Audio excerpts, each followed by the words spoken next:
लोकसभा चुनाव की सरगर्मियां दिन पर दिन बढ़ती जा रही हैं। इस लोकसभा चुनाव को लेकर एक के बाद एक पार्टियां अपने प्रत्याशियों के नामों की घोषणा करती जा रही हैं। भारतीय जनता पार्टी ने यहाँ एक तरफ अपने 195 प्रत्याशियों के नामों की घोषणा कर दी। इसमें कई सिटिंग सांसदों के टिकट भी कटे। तो इंडिया गठबंधन में शामिल समाजवादी पार्टी ने भी कई सीटों पर अपने प्रत्याशियों के नामों की घोषणा कर दी।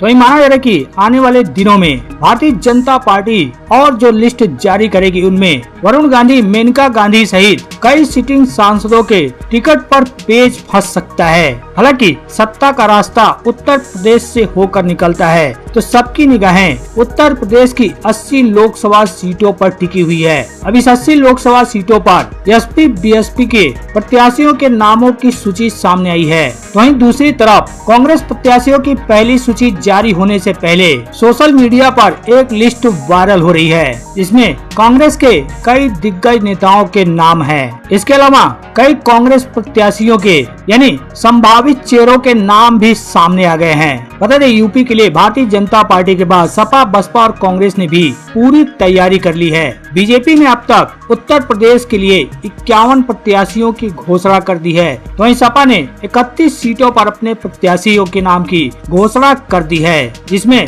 कैराना से इकरा हसन, मुजफ्फरनगर से हरेंद्र मलिक, फिरोजाबाद से अक्षय यादव, मैनपुरी से डिम्पल यादव, एटा से देवेश साक्य, बदायूं से शिवपाल यादव, आंवला से नीरज मौर्य, बरेली से प्रवीण सिंह एरन, शाहजहांपुर से राजेश कश्यप, खीरी से उत्कर्ष वर्मा, धौराया से आनंद भदौरिया, हरदोई से उषा वर्मा, मिश्री कजा से रामपाल राजवंशी, उन्नाव से अनु टंडन, मोहनलालगंज अजा से आर.के. चौधरी, लखनऊ से रविदास मल्होत्रा, प्रतापगढ़ से एसपी सिंह पटेल, फरुखाबाद से डॉक्टर नवल किशोर साक्य, अकबरपुर से राजा रामपाल, हमीरपुर से अजय सिंह राजपूत, बांदा से श्री शंकर सिंह पटेल, फैजाबाद से अवधेश प्रसाद, अम्बेडकर नगर से लालजी वर्मा, बहराइच से रमेश गौतम, गोंडा से श्रेया वर्मा, बस्ती से राम प्रसाद चौधरी, गोरखपुर से काजल निषाद, गाजीपुर से अफजल अंसारी,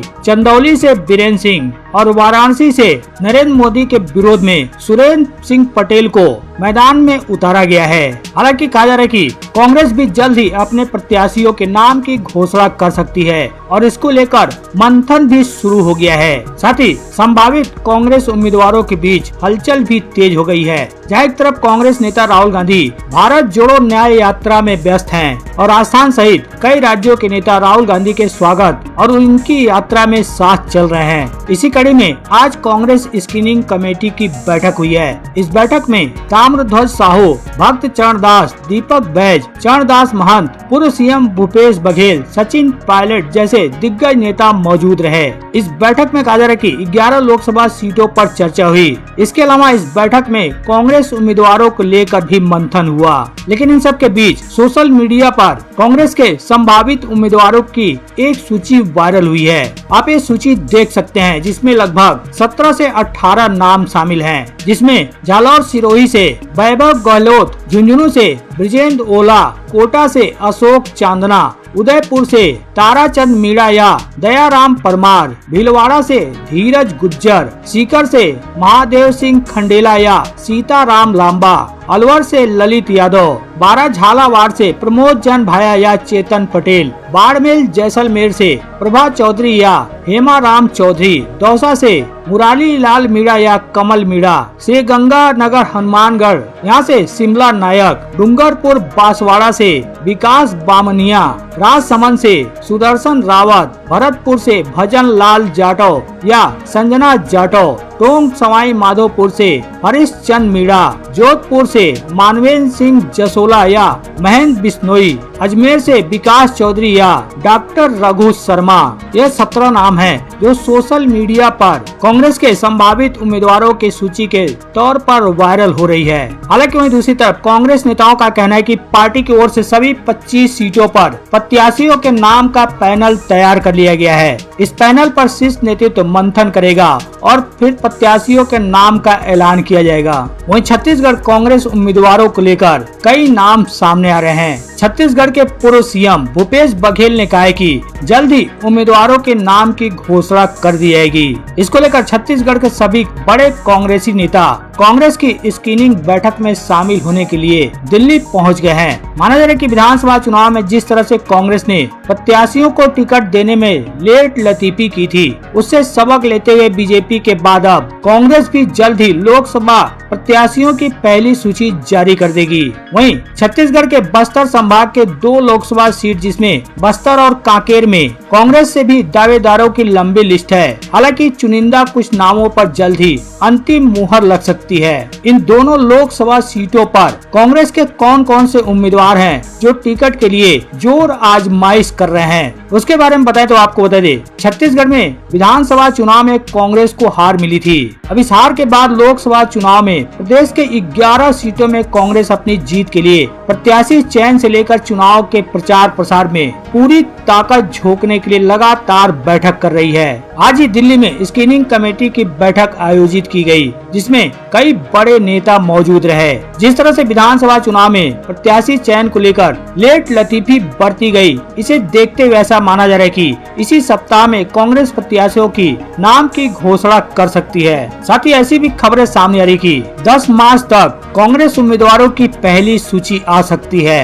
हालांकि आदिवासी बहुल क्षेत्र बस्तर संभाग के 2 लोकसभा सीट में प्रथम चरण में चुनाव होना है। ऐसे में बस्तर और कांकेर की सीट में प्रत्याशी के चयन को लेकर भी पिछले कई दिनों से कांग्रेस में चर्चा चल रही है। अनुमान लगाया जा रहा है कि प्रदेश कांग्रेस कमेटी के अध्यक्ष और वर्तमान में बस्तर के सांसद दीपक बैज बस्तर लोकसभा सीट से दोबारा चुनाव लड़ सकते हैं। दीपक बैज के अलावा कवासी लखमा के बेटे और सुकमा जिला पंचायत अध्यक्ष हरीश कवासी का नाम भी चर्चा में बना हुआ है। इन 2 नाम के अलावा बस्तर के विधायक लखेश्वर बघेल और कोंडा गांव के पूर्व विधायक मोहन मरकाम का नाम भी चर्चा में है। लेकिन माना जा रहा है कि बीजेपी से महेश कश्यप को टिकट मिलने के बाद बस्तर लोकसभा सीट से एक बार फिर से दीपक बैज का चुनाव लड़ना लगभग तय माना जा रहा है। वहीं बस्तर लोकसभा सीट के साथ ही कांकेर लोकसभा सीट में भी कांग्रेस के कई उम्मीदवार टिकट के लिए अपनी जोर आजमाइश कर रहे हैं। दावेदारों में से सबसे पहला नाम वीरेश ठाकुर का है, जो इससे पहले भी सांसद का चुनाव लड़ चुके हैं, लेकिन बीजेपी के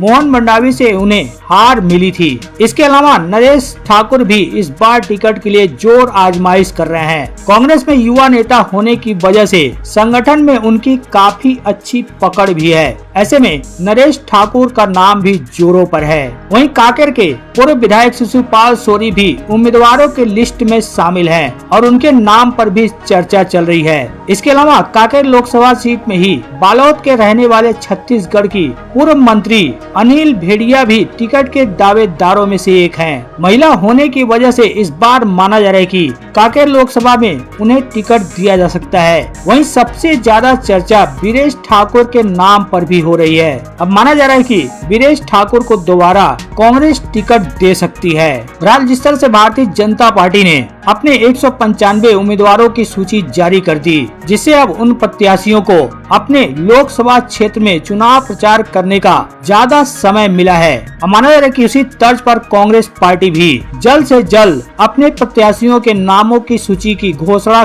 कर सकती है। हालांकि कहा जा रहा है कि 10 मार्च तक कांग्रेस उम्मीदवारों की पहली सूची आ सकती है। अब 10 मार्च तक अगर कांग्रेस की पहली सूची आती है तो देखने वाली बात यह होगी कि कांग्रेस पार्टी भारतीय जनता पार्टी के उम्मीदवार के विरोध में अपने किस प्रत्याशी को उतारती है, उनका कितना जनाधार है, क्या वो जिताऊ उम्मीदवार हैं या नहीं। बहरहाल माना जा रहा है कि कांग्रेस की पहली सूची जल्द ही आ सकती है।